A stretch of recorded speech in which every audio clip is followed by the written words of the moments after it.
Hello everyone. Transfer of property act 1882 को continue करते हुए आज हम सेक्शन 14 की बात करेंगे। Section 14 states rule against perpetuity, निरंतरता के विरुद्ध नियम। बेसिकली इसमें क्या दे रखा है सेक्शन 14 में, इसको हम समझते हैं। रूल अगेंस्ट परपेचुइटी का मतलब यह है कि संपत्ति का ट्रांसफ़र इस तरह नहीं किया जा सकता कि वह अनिश्चित काल तक रुका रहे या बहुत लंबे समय तक प्रभावी न हो। बेसिकली यह नियम यह सुनिश्चित करता है कि संपत्ति की हस्तांतरण बनी रहे और कोई भी व्यक्ति पीढ़ी दर पीढ़ी इसे स्थिर न कर पाए। ठीक है, बट इसमें है ना एक बात ध्यान रखने की ज़रूरत है। इस नियम के अनुसार संपत्ति का ट्रांसफ़र सिर्फ उन्हीं लोगों के लिए हो सकता है जो ट्रांसफ़र के समय जीवित हों और उनके जीवन काल के बाद एक अल्पवयस्क की बालिग होने तक प्रभावी रह सकता है।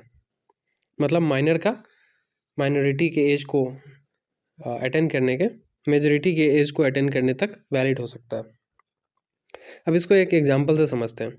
मान लीजिए राम ने अपनी संपत्ति श्याम को जीवन भर के लिए दी और यह तय किया कि श्याम की मृत्यु के बाद यह उसके सबसे बड़े बेटे को मिलेगी जब वह 21 साल तक हो जाएगा। यह ट्रांसफ़र मान्य है क्योंकि इसमें कोई अनिश्चितकालीन देरी नहीं है। ठीक है, लेकिन वही अगर हम एक दूसरा एग्जाम्पल लेते हैं, राम ने यह कहा कि श्याम के जीवन भर के बाद यह संपत्ति उसके भविष्य में पैदा होने वाले पोते को मिलेगी, तो ये अमान्य होगा क्योंकि यहाँ श्याम के पोते का भी जन्म नहीं हुआ है और यह संपत्ति को अनिश्चित समय तक स्थिर करने की कोशिश की जा रही है। ठीक है, तो rule against perpetuity basically conclude करता हूँ। रूल अगेंस्ट परपेचुइटी हमें यह बताता है कि संपत्ति को अनिश्चित काल के लिए रोकना अवैध है और इसे केवल एक निश्चित समय तक ही प्रभावी रखा जा सकता है। ठीक है, अब आशा करता हूँ समझ आया होगा। इसको है ना थोड़ा और इजी एग्जांपल से समझते हैं। एक वैध ट्रांसफ़र का हम इस सेक्शन के लिए एक वैध ट्रांसफ़र का एक एग्जांपल लेते हैं। मान लो राम ने अपनी संपत्ति अपने बेटे मोहन को दी, ठीक है, और ये शर्त रखा कि मोहन की मृत्यु के बाद यह मोहन के बेटे सोहन को मिलेगी। ठीक है, यह मान्य है क्योंकि मोहन और सोहन दोनों इस समय मौजूद है और संपत्ति का हस्तांतरण उनके जीवन काल के दौरान सीमित रहेगा। ठीक है, अब अवैध ट्रांसफ़र जो कि परपेचुइटी का उल्लंघन होगा उसका एग्जाम्पल देखते हैं। राम अपनी संपत्ति मोहन को देता है और यह शर्त रखता है कि मोहन के बाद यह उसके बेटे को मिलेगी और फिर उसके पोते के बेटे को मिलेगी। ठीक है, यह अमान्य है क्योंकि मोहन के पोते का बेटा अभी तक जन्मा ही नहीं है। यह भविष्य के किसी अज्ञात व्यक्ति के लिए संपत्ति को रोकने जैसा होगा। तो परपेचुइटी का रूल जो था वो क्या कहता था, रोकना नहीं है हमें। ठीक है, बट एक जनरेशन तक रोक सकते हैं, उसका भी एक एग्जाम्पल लेते हैं। जो कि मैंने बताया कि माइनर के बालिग होने तक ट्रांसफ़र वैध है। ठीक है, तो उसका एक एग्जाम्पल है, राम अपनी संपत्ति मोहन को देता है और यह शर्त रखता है कि मोहन की मृत्यु के बाद यह मोहन के बेटे को मिलेगी जब वो 18 साल का हो जाएगा। यह मान्य है क्योंकि संपत्ति को केवल एक पीढ़ी आगे बढ़ाने की अनुमति दी जाती है और अल्पवयस्क उत्तराधिकारी माइनर के बालिग होने तक संपत्ति सुरक्षित रह सकती है। और एक और एग्जाम्पल लेते हैं।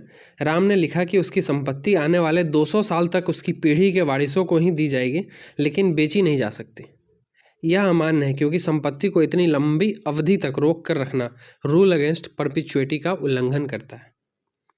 ठीक है, तो हमें इसका निष्कर्ष क्या मालूम चला? संपत्ति का हस्तांतरण केवल मौजूदा व्यक्तियों के जीवन काल और उनके अल्पवयस्क उत्तराधिकारी के बालिग होने तक ही सीमित हो सकता है। पहला तो ये। दूसरा, भविष्य की अनदेखी पीढ़ियों के लिए संपत्ति रोकना अवैध है। ठीक है, तीसरा, इस नियम का उद्देश्य संपत्ति को समय पर हस्तांतरित करना और समाज में संपत्ति का उचित उपयोग सुनिश्चित कराना है। ठीक है, आशा है सेक्शन 14 क्लियर हो गया होगा। अब हम 15 की ओर बढ़ते हैं। चलिए बात करते हैं ट्रांसफ़र ऑफ प्रॉपर्टी एक्ट की धारा 15 के बारे में, जो ये बताती है कि जब संपत्ति को एक समूह क्लास के लोगों के लिए ट्रांसफ़र किया जाता है और उनमें से कुछ लोगों के लिए ट्रांसफ़र इनवैलिड अमान्य हो जाता है, तो उसका असर बाकी पर पड़ेगा या नहीं। चलिए इसे आसान भाषा में समझते हैं। अगर कोई व्यक्ति अपनी संपत्ति को एक समूह के लोगों, एक क्लास के लोगों को ट्रांसफ़र करता है और उनमें से कुछ के लिए ये ट्रांसफ़र धारा 13 जो कि अनबॉर्न ट्रांसफ़र पर्सन के लिए ट्रांसफ़र था और धारा 14 रूल अगेंस्ट परपेचुइटी के कारण अमान्य हो जाता है, तो यह सिर्फ उन्हीं लोगों के लिए अमान्य रहेगा, पूरे समूह के लिए नहीं। यानी जो वैध है उन्हें संपत्ति मिलेगी और जो अवैध है वे इससे वंचित रहेंगे। ठीक है, क्लियर एग्जाम्पल लेते हैं। मान लीजिए राम अपनी संपत्ति 3 लोगों श्याम, मोहन और अर्जुन को ट्रांसफर करता है। ठीक है, श्याम और मोहन इस ट्रांसफर के समय जीवित हैं, लेकिन अर्जुन अभी पैदा नहीं हुआ है। ठीक है, धारा 13 के अनुसार अजन्मे व्यक्ति के लिए ट्रांसफर तभी वैध होता है जब पूरा हित उसे मिल जाए। समझ गए, पूरा हित, पूरा इंटरेस्ट उसे मिल जाए। अगर अर्जुन के लिए ट्रांसफर अमान्य हो जाता है तो सिर्फ उसी के हिस्से का ट्रांसफर फेल होगा, श्याम और मोहन का ट्रांसफर मान्य रहेगा। समझ में आया?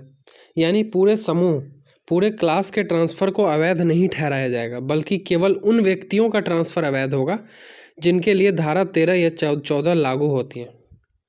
ठीक है, तो धारा 15 हमें यह सिखाती है कि अगर संपत्ति का ट्रांसफर किसी समूह को दिया जाता है और उसमें से कुछ व्यक्तियों के लिए वो अवैध होता है तो पूरी योजना फेल नहीं होगी, केवल उन्हीं व्यक्तियों के लिए ट्रांसफर अमान्य होगा। ठीक है, आशा है समझ में आ गया होगा सेक्शन 15 भी। अब हम सेक्शन 16 की तरफ बढ़ते हैं। ठीक है, आइए धारा 16 सेक्शन 16 की चर्चा करते हैं। Section 16 states transfer to take effect on failure of prior interest.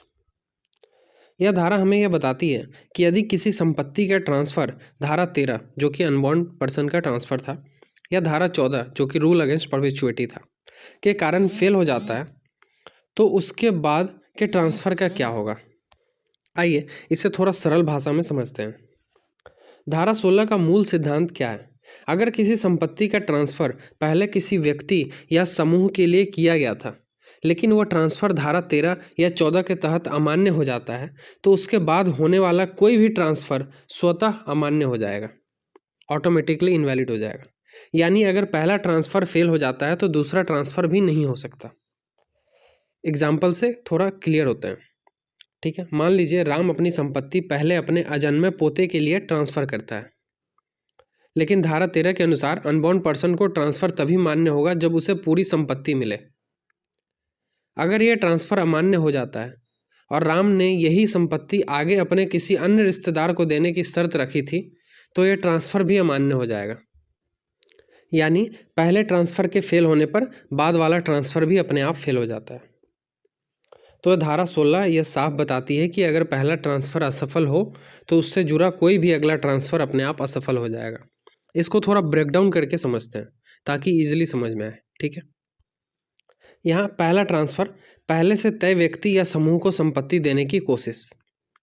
पहला ट्रांसफर फेल हो गया अगर धारा 13 या 14 के नियमों का उल्लंघन हुआ, तो जो दूसरा ट्रांसफर है वो भी फेल होगा, क्योंकि यह पहले वाले ट्रांसफर के फेल होने पर आधारित था। जैसे इसको है ना इजीली थोड़ा समझते हैं। राम अपनी संपत्ति इस तरह से ट्रांसफर करना चाहता है। पहला वो लिखता है, मेरी मृत्यु के बाद यह संपत्ति मेरे पोते जो अभी जन्मा ही नहीं है को मिलेगी, लेकिन धारा 13 के तहत किसी अजन्मे व्यक्ति के लिए आंशिक संपत्ति नहीं दी जा सकती, उसे पूरी संपत्ति मिलनी चाहिए। ठीक है, इस कारण पहला ट्रांसफर फेल हो गया। अब राम ने यह शर्त भी रखी कि अगर मेरा पोता यह संपत्ति नहीं ले पाता तो यह संपत्ति मेरे दोस्त श्याम को मिल जाएगी। लेकिन धारा 16 के अनुसार अगर पहला ट्रांसफर फेल होता है तो दूसरा ट्रांसफर भी अपने आप फेल हो जाएगा, मतलब कि यहाँ श्याम को भी संपत्ति नहीं मिलेगी। आ गया, क्लियर है? ठीक है, एक दूसरा एग्जाम्पल लेते हैं। मोहन अपनी संपत्ति इस तरह से ट्रांसफर करता है। पहला लिखता है, मेरी मृत्यु के बाद यह संपत्ति मेरे अजन्मे पर पोते को मिलेगी, लेकिन रूल अगेंस्ट परपेचुइटी धारा 14 के तहत संपत्ति को एक जीवित व्यक्ति की मृत्यु और उसके वारिस के वयस्क होने के बाद तक होल्ड नहीं किया जा सकता, इसलिए यह ट्रांसफर भी अवैध हो गया। अब मोहन ने दूसरी शर्त रखी थी कि अगर मेरे परपोते को संपत्ति नहीं मिलेगी तो यह मेरा नौकर को मिल जाएगी। धारा 16 के अनुसार अगर पहला ट्रांसफर अमान्य हो गया तो नौकर को संपत्ति देने का ट्रांसफर भी अमान्य हो जाएगा। इसका निष्कर्ष यह है कि पहला ट्रांसफर वैध हो तो दूसरा ट्रांसफर भी वैध रहेगा। अगर पहला ट्रांसफर अवैध हो तो दूसरा ट्रांसफर भी फेल हो जाएगा, यानी पहला ट्रांसफर विफल हुआ तो अगला भी अपने आप फेल हो जाएगा। समझ गए? क्लियर है? चलिए सेक्शन 17 की तरफ अब हम बढ़ेंगे।